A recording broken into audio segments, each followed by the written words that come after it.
C2A. Ito yung pinakamalakas natin sa mga isang kasa, isang tira.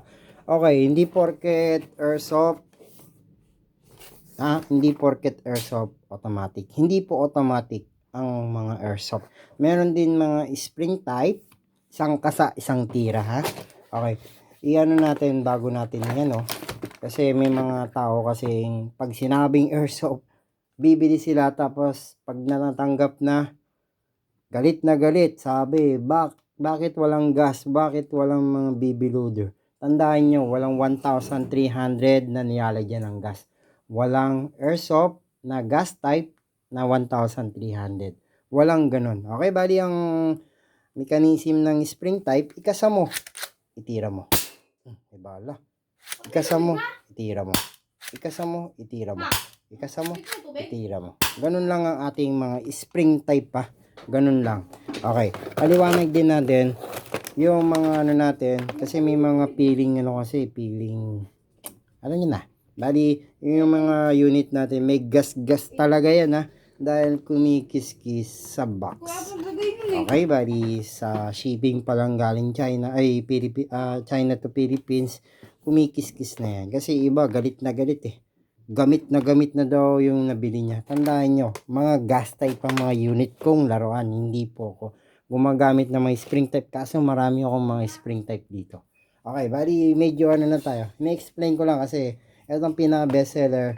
At ito rin yung mga tampuhan or maraming bad comment yan. Kasi may mga gas-gas daw. Tandaan nyo lang yan. Hindi ako gumagamit ng mga spring type. Lalo na yung paninda ko. Okay, bali kiluin na natin bago na natin i-test part. Hindi ako nagdadrama. Iniinano ko agad.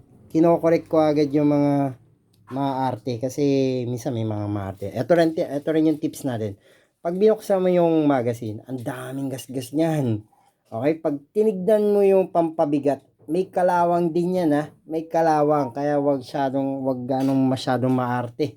Okay? Bali yung kilo ng ating unit natin na C2A ay 557 grams. Okay, bali test fire na natin para makita nyo yung mayos kung gaano ba kalakas si C2A natin. Kakargahan natin ng 0.20 na bala.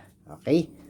Okay? Siyempre, pag may nakapanood niyan, ma-realize nyo na yan. Okay? Bali, itatest fire na natin.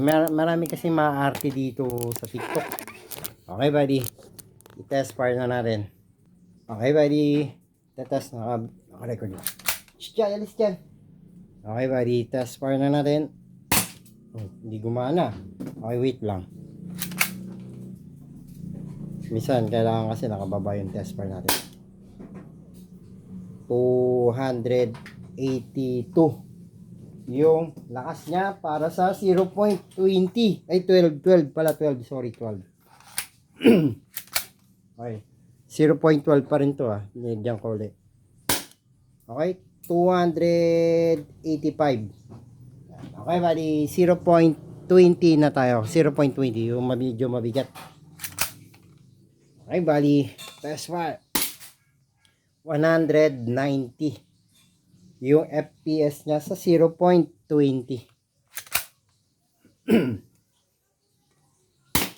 Ayan 212. Pabago-bago kasi depende yan sa position ng bala at depende yan sa gasket. Okay? Bali, sa mga gusto mag-order ng mga unit natin na spring type na C2A na isang kasa, isang tira, siyempre meron kayong libreng balang kulang-kulang 900 or kulang-kulang 1,000. Siyempre, alam niya na, gagayad ko kayo kung paano umorder or mag-PM. Pag napanood niya na tong video na to, ito din tips natin. Pag napanood niyo na, huwag na kayo maghihingi ng video pa or photo pa sa FB. Parang hindi niyo naman napanood dito. Okay? Bali, sa mga gusto mag-order, PM nyo lang ako dito. Message nyo lang ako. At meron kayong form na pipilapan na information para maripak na natin yung order nyo. XPX yung gamit ko hindi JNT.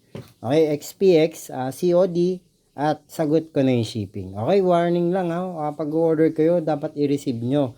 Kailangan nyo munang pag-isipan na mas maayos kung order kayo. Kasi kami din ang nagbabayad ng mga shipping fee. Okay, so katulad na sa mga Visayas, mga 230 ng shipping fee sa XPX. Sinusorder ko yon. Tapos pag nag-return, may 120 pa akong binabayaran sa return fee. Kaya please lang ha, medyo ano lang tayo, isip-isip lang tayo, wag natin i-deny yung order niya. Okay, order na kayo, message na kayo.